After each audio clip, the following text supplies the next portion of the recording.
Well, I realized I never really talked to you guys about the history of the deer camp. I know everybody loves it out there, and I do too. But, you know, this is where it all started. On camera, anyway, right? The first 2 years that I went out there, that I had a YouTube channel, this is the tent that I used. And this, it's actually a really solid tent for as cheap as it is. Now, if you like the old pup style tents like I do, yeah, this is a great one, right? I love an A-frame style tent, and you know, I got this for several reasons. You can still get these. They're about 50 bucks, which is probably more than what they're worth, but still probably the cheapest A-frame tent that you're likely to find. This is the Tech Sport Camouflage Trail tent, and you know, I got it for a pretty specific reason, and that's the weight. See, if I go back to 2014, that was the first year that I had a chance to go out to the deer camp, and I had no idea what I was getting myself into.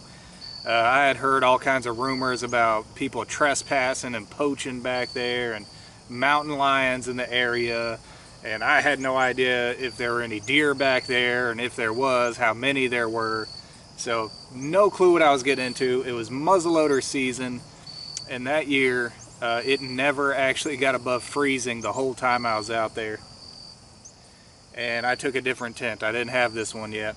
I took was it a Timber Creek?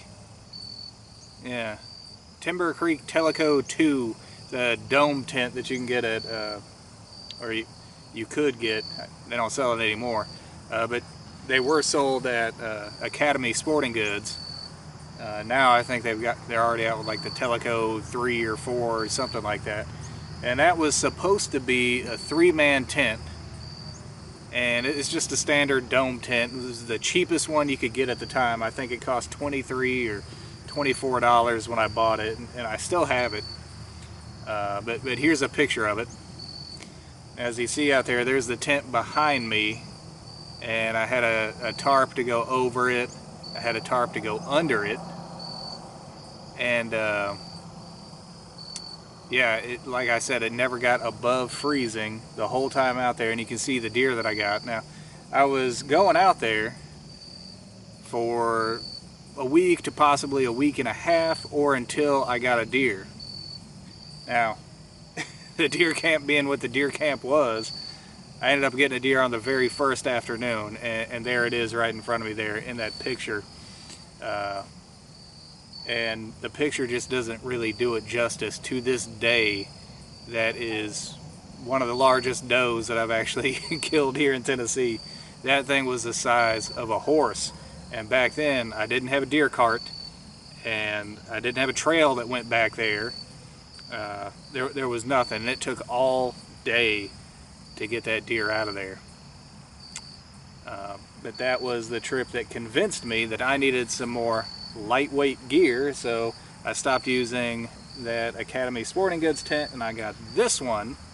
The dome tent weighed somewhere around 6.5 pounds. This one here weighs just a hair over 3 pounds, and all the gear that I had back in the day was all old military gear, Alice packs, and the old Army mummy bag that probably weighed 50 pounds, but it was warm. So yeah, I said before I do this again, I got to get some more lighter weight gear. And the first 2 years that I went out there, it was all backpacking hunts. And I had a lighter weight backpack, lighter weight tent, lighter weight sleeping gear and everything, and I was actually able to get out and backpack everything in one trip, stay for as long as I could, and then pack everything out all at once. It wasn't until 2017 that I actually started storing some things out there. So in 2017, I decided that I'd start storing some of my gear out there, and it would make it easier to get in and out throughout the season. So I had this big plastic trunk that was actually a toolbox that used to go in the back of my truck, and I drug that out there, and it was waterproof, And I could store a larger tent out there. I could store some cooking gear out there, a stove, and so on. And that's when you start to see the camp really pick up, right? Whenever I was using this tent in 2015, whenever I started actually filming for the YouTube channel, the first hunt that I went on was another muzzleloader hunt, but it went a whole lot smoother than the first one because I kind of knew what to expect by then.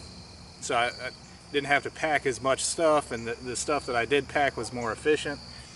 But you could see that was the first time that I actually had a buck pole, and it wasn't much. It was a green sapling that was maybe as big around as my wrist that I hung up, and I was able to hang the deer up just by, you know, pulling it up there with some parachute cord. And that pole actually stayed up there until this year. So yeah, it did its job. Now after the first year, it wasn't really strong enough to support a deer, but I would use it to hang, you know, some of my clothes and stuff on, and, you know, pots and pans and things like that. But storing things out there really worked good for a while, and it seems like right around 2020, 2021, somewhere in there, it's like maybe the weather just got kind of crazy back there. It got wetter, it started holding more moisture or something. But everything that I would keep out there would get moldy, and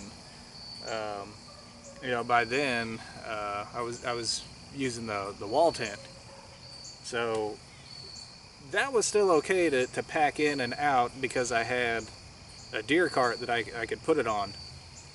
And the whole tent altogether only weighed somewhere around 25-30 pounds, something along those lines. So packing it in the deer cart was no problem at all. But as you guys know, I left it up one season because it seemed like it would do just fine out there. And it did. You know, it was out there during deer season, and then it was out there during turkey season, but there's just no turkeys out there anymore.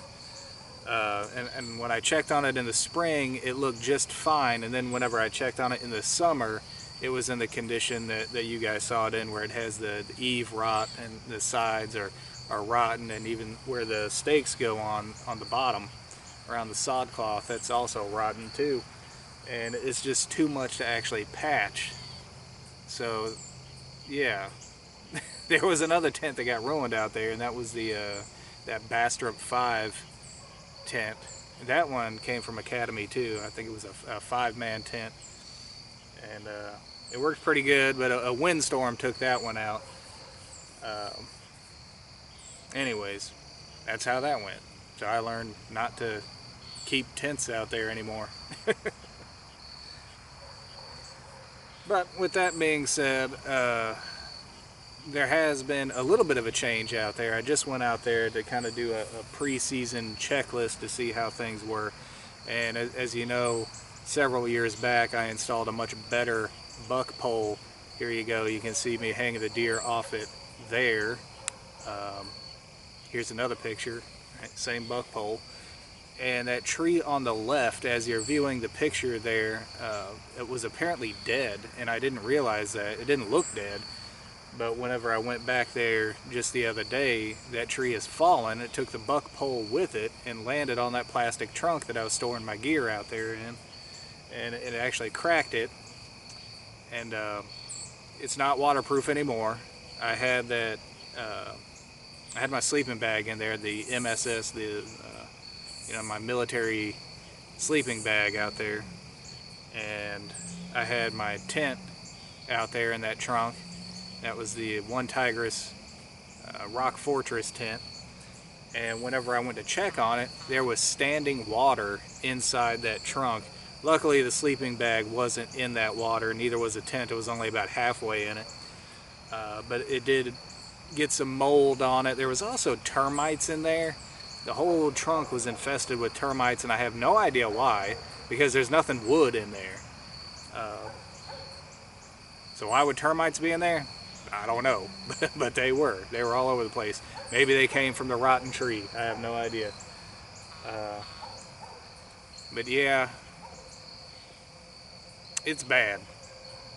I wanted to take a picture of it to show you guys, but there was no place that I could stand to get everything all in one shot so that you could see. The buck pole is ruined, the trunk is ruined. The original buck pole that I had out there also got taken out. It's ruined too. There's literally nothing that we put out there that's still standing.